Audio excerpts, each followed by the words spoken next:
Plato umufilozofe w'umugiriki araterura ati poet Alloyos. Ibi bisobanuye ngo abahanzi n'ababeshyi. Ndetse Plato yaje kuvuga ko bagomba kwirukanwa mu isi y'abantu ngo kubera ibinyoma byabo bigenda byanduza abantu. Ese ibibazo twibaza ni ukubera iki Plato yangaga abahanzi kuri uru rwego? Tega amatwi iki kiganiro uraza kumva n'abandi ba philosophers benshi bagiye bavuga ku bahanzi.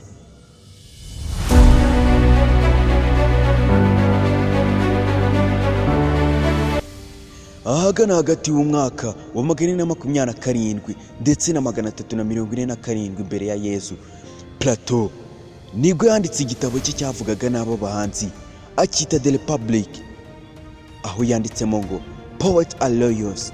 Akaba yarizeraga ko abahanzi bavuga ibinyoma byuje ubwenge bwinshi. Ubwo bwenge bukaba bukurura amarangamutima y'abantu, bityo bikaba byabahindura mu myitwarire yabo ndetse no mu bwenge bwabo. Iyi ikaba ari nayo mpamvu Plato yaje kuvuga ko abahanzi bagomba kwirukanwa mu isi y'abantu kuko bafatwa nk'ikiyobyabwenge, ngo umuziki wabo ufatwa nk'ikiyobyabwenge. Iki gitabo Plato yacyanditse akita The Republic. Gusa Plato siwe mu filozofi gusa wavuze ku bahanzi, kuko ahagana hagati y'igihumbi 1788 ndetse n'igihumbi 1860 umudage uzwi ku izina rya Arthur Scoper yanditse igitabo akita The World as Will and Representation. Muri iki gitabo yanditsemo ijambo rimwe rikomeye ku bahanzi, agira ati Art is a beautiful illusion that saves us from the misery of life.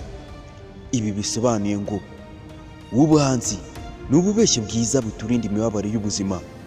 Scopenhauer yabonaga ko abahanzi nubwo ari abanyamitwe batuma ubuzima butaba ubusharire, ngo kubera umuziki abahanzi bibagirwa akababaro banyuramo buri munsi n'ibyo bahura nabyo.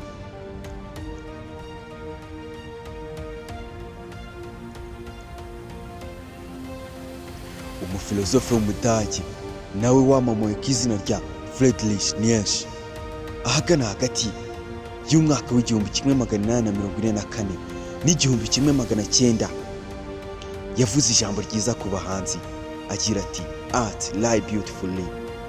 Ibi bisobanuye ko abahanzi babeshya mu buryo bwiza. Uyu mufilozofe yaje kuba yafatwa nk'umufilozofe wa mbere ukunda abahanzi. Uyu Nietzsche yari afite uburyo bwihariye bwo gukunda abahanzi, ariko akaba ari n'akabibazaho. Ibyo Nietzsche yaje kubyandika mu gitabo akita The Case of the Winer.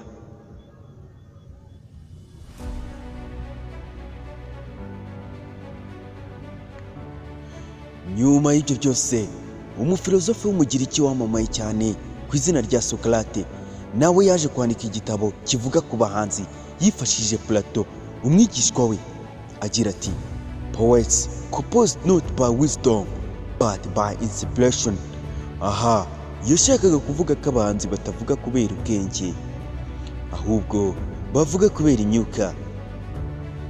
Iyi ikaba ari nayo mpamvu uzasanga hari abantu bavuga ko abahanzi benshi bamamaye bakoresha izindi mbaraga zihariye.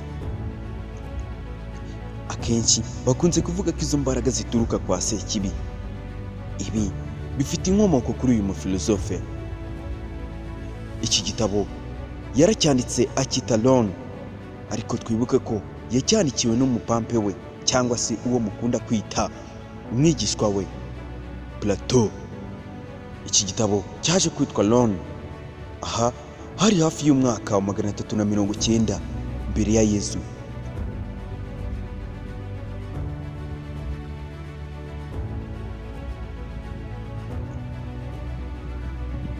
Niba ushaka kumenya ibindi byerekeye abahanzi cyangwa abayobozi cyangwa ibindi byamamare byagiye bivugwaho n'amagambo bagiye bavuga atazibagirana, kora subscribe ndetse unatanga igitekerezo cy'ikiganiro ushaka ko twakugezaho muri comment. Njye wavugaga North Star usanzwe. wakoze gukurikirana ikiganiro Imboni y'Ubwenge.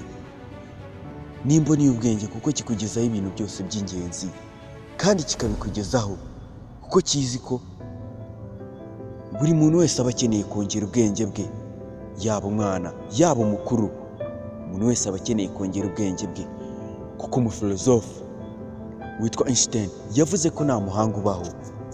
Mwakoze gukurikirana, mbibutse ko mugomba gukora subscribe, ugakanda share ndetse ukanatanga icyifuzo cyawe cy'igitekerezo twakugezaho muri comment.